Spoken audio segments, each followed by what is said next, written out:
Hello hello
सत्संग बिना कल्याण नहीं,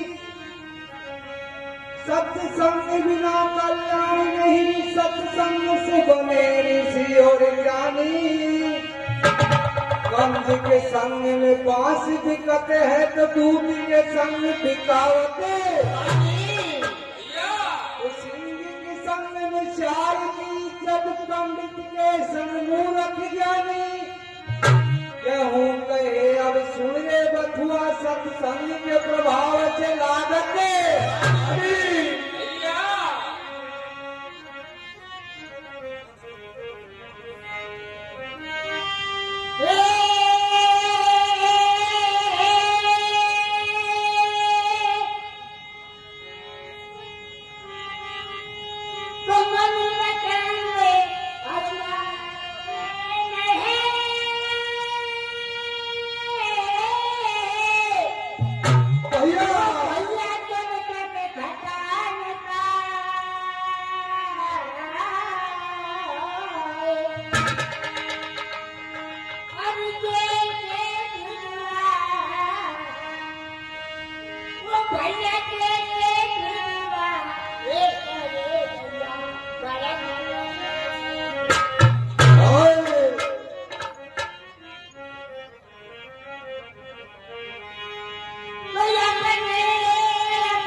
तो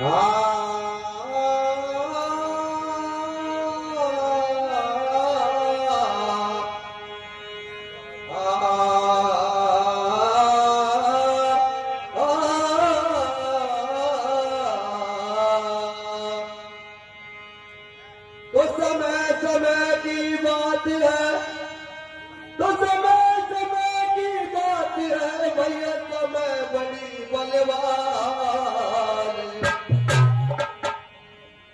हर ढील ने लूटी गोप जा, तो भैया तुने बेईमान।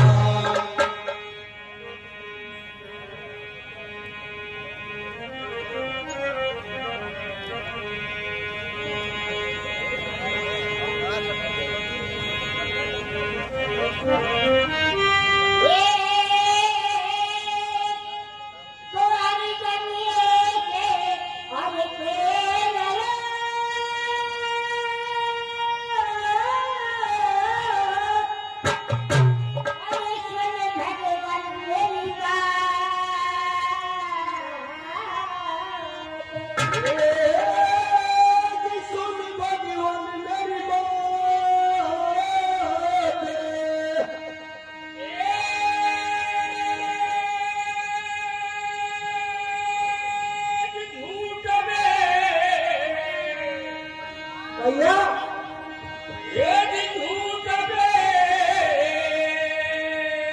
अरे तू खाई रहा, वो तेरी खाई जा तुम जा। तो ताकि झूठा करे, वो बिजली तो बुरे नहीं देखवा।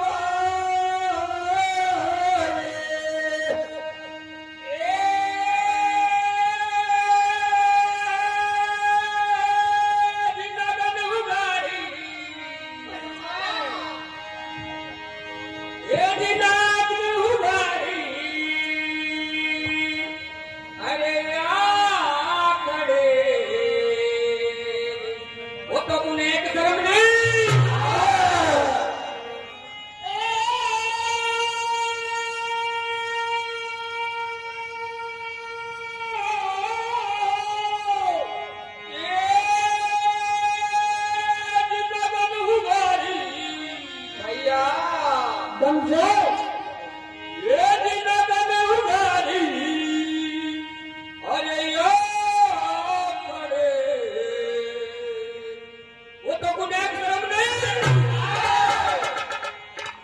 हेलो प्रिय सज्जनों,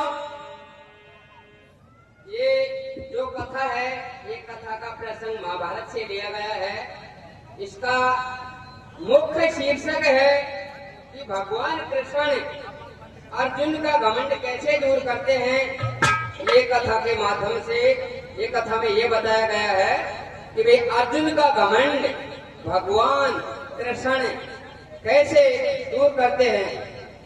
तो बात क्या है कि अर्जुन कहते हैं कि हे भगवान, आपने त्रेता के चौथे चरण में राम अवतार लिया और राम अवतार में भी आपने भीलने के झूठे बेर खाए, और द्वापुर में अभी वर्तमान में भी आप विदुर जी के घर गए तो विदुरानी के वहां जाकर और केला की गिरी फेंकती गई और छिलके खाए। तो यानी आपकी कोई जाति में जाति नहीं है, त्रेता में भी भीलनी के झूठे बेर खाए। तो इस बात से आपको हमको यह सिद्ध होता है कि आप जाति पात का भी भेदभाव नहीं रखते और हर जगह आपने ये मर्यादा के आधार पर हमारी तौहीद कराई है। तो भगवान कृष्ण अर्जुन का घमंड किस प्रकार चूर करते हैं और उनकी माया से भगवान कृष्ण अर्जुन को कहाँ पहुंचाते हैं, किसके घर खाना पानी होता है, क्या होता है, आप हरि कीर्तन के माध्यम से सुनिए।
हमारी भोली नौकरानी मिलिया फैशन से जोड़ी कामयाब होयो मन छायो बलम मार घर बैठा आयो मिलायो ईश्वर ने तोड़ो वो पैरो किसको वो दूरो महीना बीता वो घर में पकड़ाया बैठा वो हमारी भोली मिठ बोला वो अर्जी सुन ली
कैसे भैया?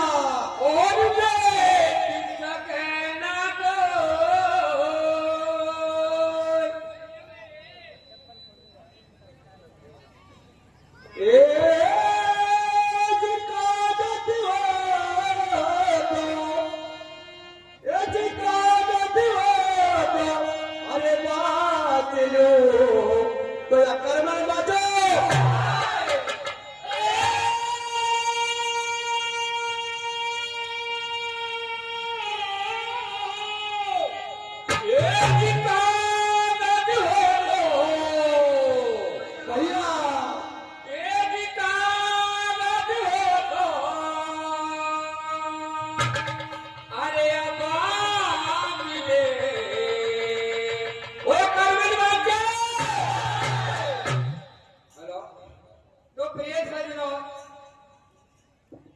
अर्जुन के साथ में क्या हो रहा है कि जहां वो जाकर रुकता है उसी जगह एक भंगन मिल जाती है और भंगन के वहां जाकर रहता है। तो उसी भंगन के गर्भ से 12 कन्याओं का जन्म इस प्रकार होता है और 12 कन्याओं को भगवान कृष्ण के कहने पर उनकी अमावस्या बनाई जाती है। और जो भंगन है वो बोली महाराज मेरा तो कुछ वेला कर दीजो। तब भगवान कृष्ण कहते हैं कि तेरे को भी एक त्योहार के रूप में माना जाएगा। वो त्योहार का नाम रहेगा मकर संक्रांति। प्रिय सज्जनों आज भी हम मनाते हैं। तो भगवान शंकर भगवान कृष्ण के कहने पर और किस प्रकार उनको मर्यादा के आधार पर उनका नाम रोशन होता है और उनका शास्त्रों में लेख किस प्रकार बखान किया जाता है ये कीर्तन के माध्यम से।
Thank you.